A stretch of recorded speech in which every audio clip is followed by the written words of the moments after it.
ક્યારેક દ્વારકામાં રોહિણીજી વાતું કરે છે શ્રી કૃષ્ણની બધી પટરાણીઓને.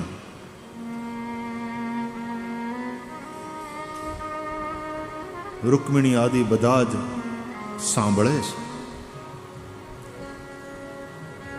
વ્રજની વાતું દેવકી માને ખબર નથી ને વ્રજમાં શું થયું એ. રોહિણી માને ખબર છે, કારણ કે રોહિણી નંદ બાવાને ત્યાં હતા, વ્રજમાં હતા.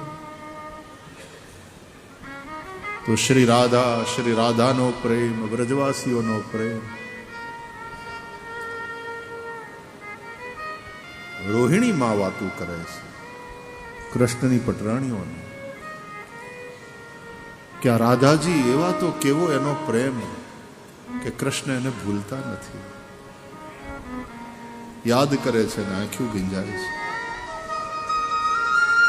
રોહિણીમાં સાસુ છે અને શ્રી કૃષ્ણની પટરાણીઓ એને પૂછે છે કે તમે તો વ્રજની લીલાને જોઈ છે માં,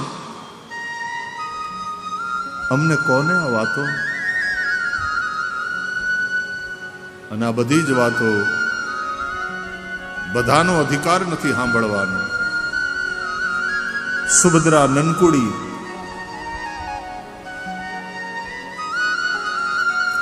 લાંબા બે ચોટલા વાળે અને બો પટ્ટી બાંધે,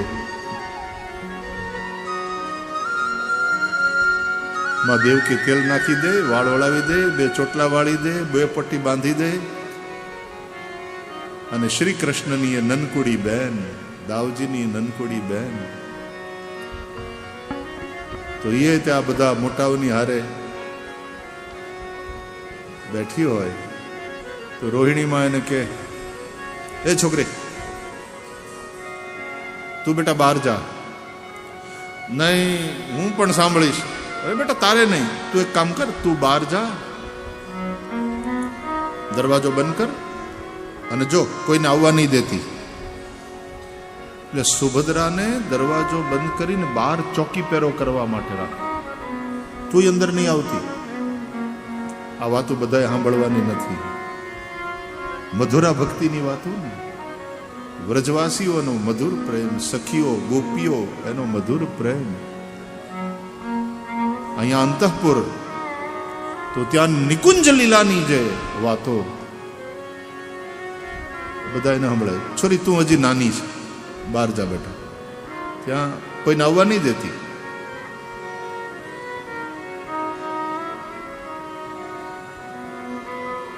અને પછી રોહિણીમાં એમ કે બધી વહુઓને, કૃષ્ણની અટ્ટપટ્ટ મહિષીઓ, હા દીકરીઓ આવો બેહો. મા આસન ઉપર બેઠા હોય અને ઓલી બધી વહુઓ રૂકમિણી ને સત્યભામા ને જાંબુવતી, સત્યા ભદ્રા લક્ષ્મણા મિત્રવિંદા એ પલોઠી વાળીને કોક આમ કરીને, કોક પલોઠી વાળીને, કોક આમ થઈને પોતાની હાહુના મોઢે વ્રજની વાતું સાંભળે. અને ઓલી છોકરી બહાર દરવાજાની બહાર સુભદ્રા,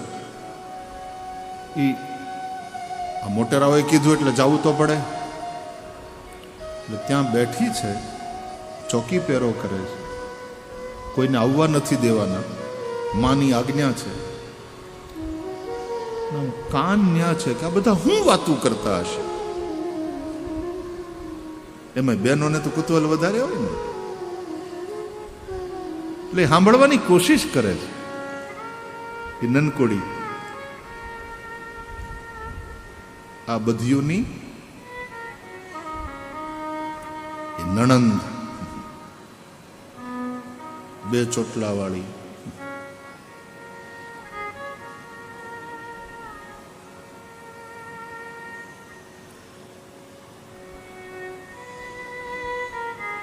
એમાં કામથી પરવારીને શ્રી કૃષ્ણ અને બલભદ્ર બે ભાઈઓ વાતો કરતા કરતા આવ્યા.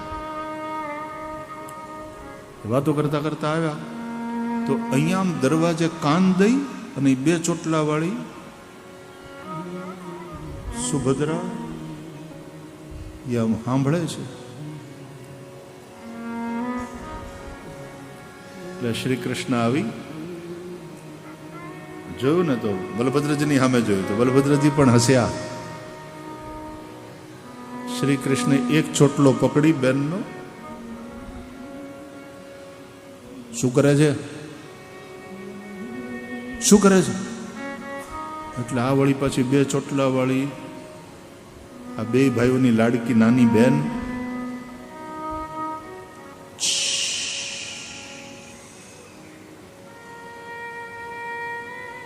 चुप, बोलना नहीं है. अंदर महत्वपूर्ण चर्चा चाली रही है, महत्वपूर्ण कथा चाली रही है. શું એમ કહીને દાઉ દાદા અંદર જવા. मां की आज्ञा है, किसी को भी अंदर नहीं जाना है. अरे પણ એવું તે શુદ્ધ धीरे बोलो भैया.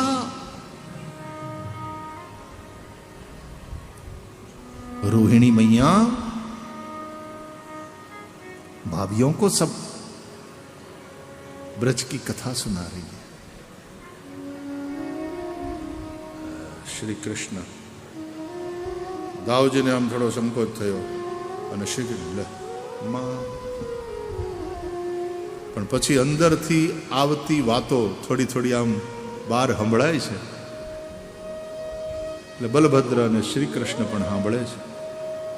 બે ભાઈઓની વચ્ચે ઉભેલી સુભદ્રા પણ સાંભળે છે. થોડી વાર મોટા ભાઈની સામે જુએ, થોડી વાર નાના ભાઈની સામે જુએ અને વ્રજવાસીઓના પ્રેમની વાત અંદર થાય છે અને અંદર આહુડાનો વરસાદ વરસે છે. અને શ્રી કૃષ્ણ દ્વારકાધીશને પણ અંતઃપુરમાં એ વ્રજ યાદ આવ્યું, એ વાતો યાદ આવી અને શ્રી કૃષ્ણની આંખોમાંથી પણ આંસુનો વરસાદ. દાઉજી ધીર ગંભીર પણ એની આંખ્યું ભીંજાડી નંદ બાવાને યશોદાને યાદ કરીને પોતાના ઉત્તરીયથી આંસુ લૂછ્યા. પણ એ પ્રેમમાં જે આમ પૂતળા જેવા થઈ ગયા ત્રણેય ભાઈ બહેન, એનું નામ જગન્નાથપુરીનું.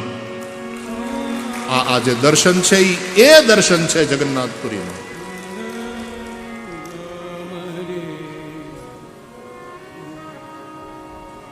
ધન્ય છે ભારત વર્ષ.